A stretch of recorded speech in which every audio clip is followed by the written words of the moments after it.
What's up, everyone? Welcome back to Cat Talk, and I'm Cat. So, just me talking to God, reading the Bible, and then I came across the actual story of David. But we're not gonna start on David. We're gonna start on Saul. All right, so Saul was a man of God, highly favored, made the king since the people cried out to God that they wanted a king, even though he was taking care of them without a king. He just blessed them with Saul. Well, Saul was doing fine. Saul was doing real fine until it started getting to his head. And that's one thing that God don't want you to do is let your blessings go to your head, because you will never be greater than him. Okay? So he set on this adventure, or God told him to go do something, which was go destroy that town, destroy everything in that town. Don't bring nothing back from that town. Well, I guess y'all don't know what's done in the dark. God can see it anyway. He don't go for that. What's done in the dark come to the light. No, what's done in the dark comes to light because God see you. And that's scary. But we're going to move on. So he told him to go destroy that town and don't bring nothing back. Well,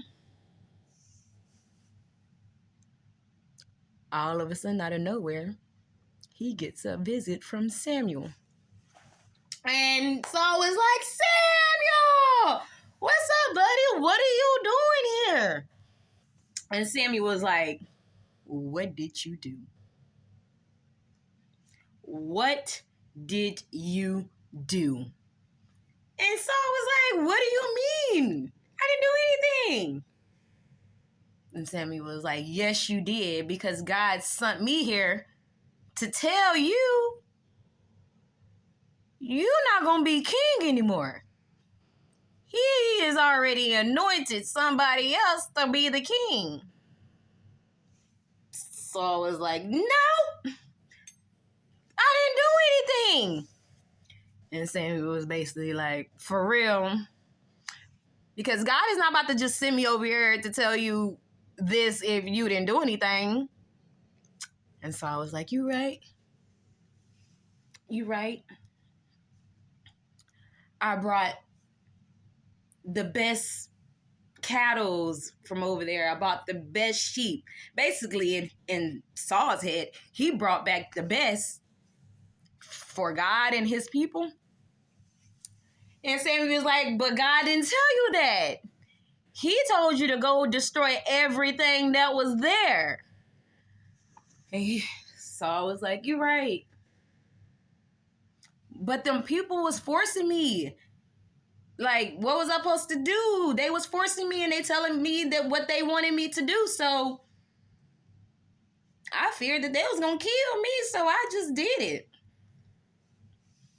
See, that's another thing that lets you and me and everybody listening to this know that Saul really didn't believe that much in God, because he's a protector. Yeah. Did you know that? He's a protector. Mm-hmm. And Samuel was like, I knew it. I knew you did something, because God just don't take things from people after, little stuff. But he do. Because he just took that king. You are no longer king since you want to be hard-headed, and gave it to David. He already appointed David to be king.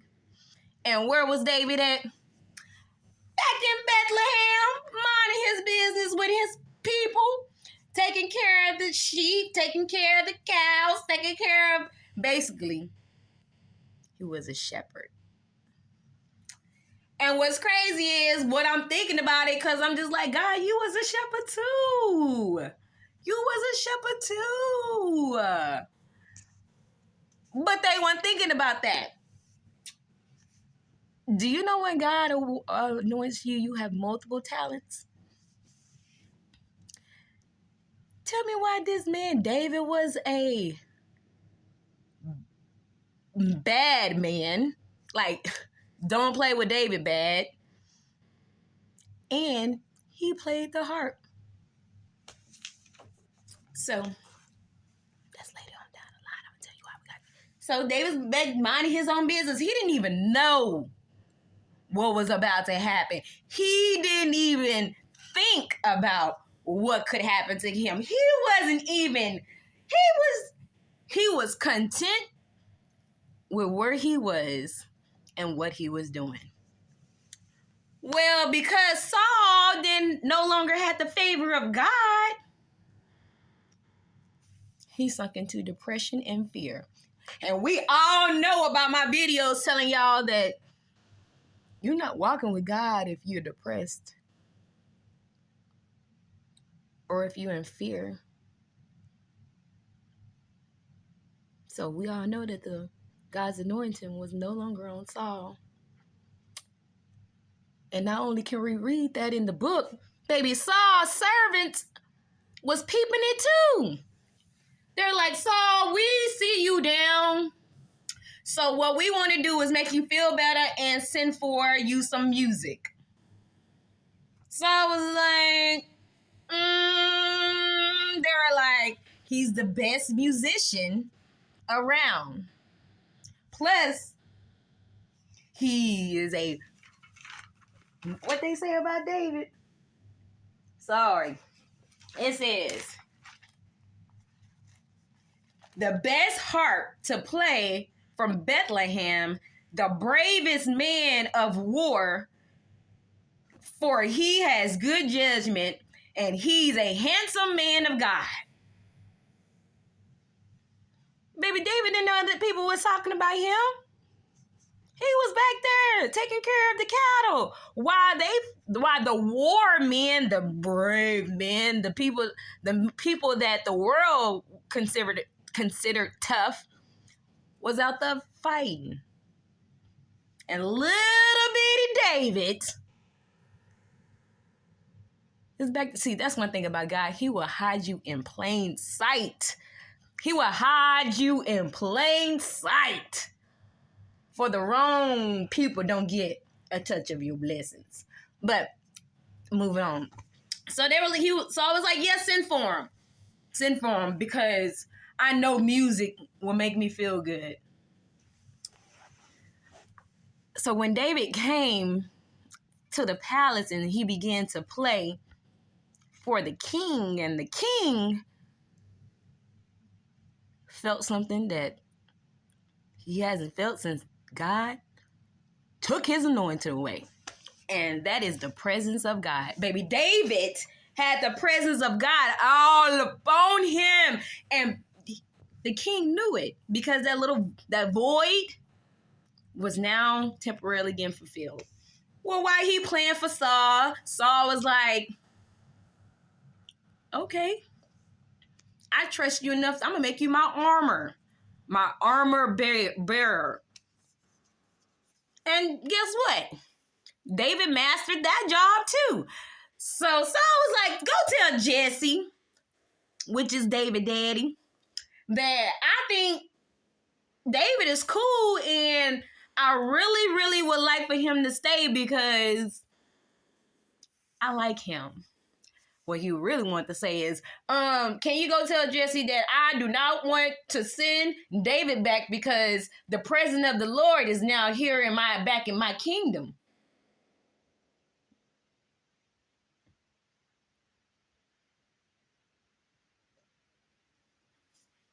That's what he should have said.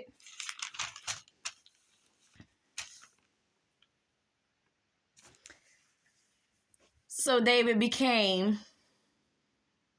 the armor bearer for the palace. And I'm just like, all right, guys,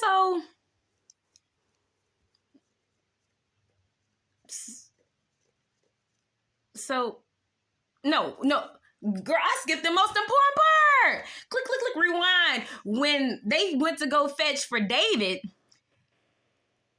the dad came with 7 of the men, 7 of his sons. The biggest one, what he said, the smartest one, this one, that one. He basically went through all 7 of them. He was like, "Is these all your sons? Because the Lord is not with none of these."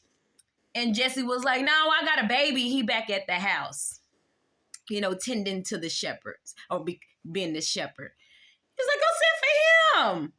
Go sit for him. I need to see all your sons, because God said one of your sons is the new king." Did y'all get that? Even when people don't invite you to the party, doesn't mean that God won't send for you to be the main speaker. Did you get that?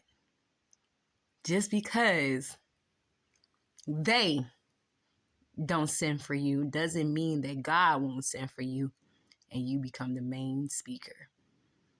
So today's lesson is, you're not counted out. Don't count you out. Do not count me out. Because if God is still my God, I am still counted in. All right, people. Don't forget to like, share, and subscribe. Hit the notification button, ding, so you can know when your girl be posting. Peace.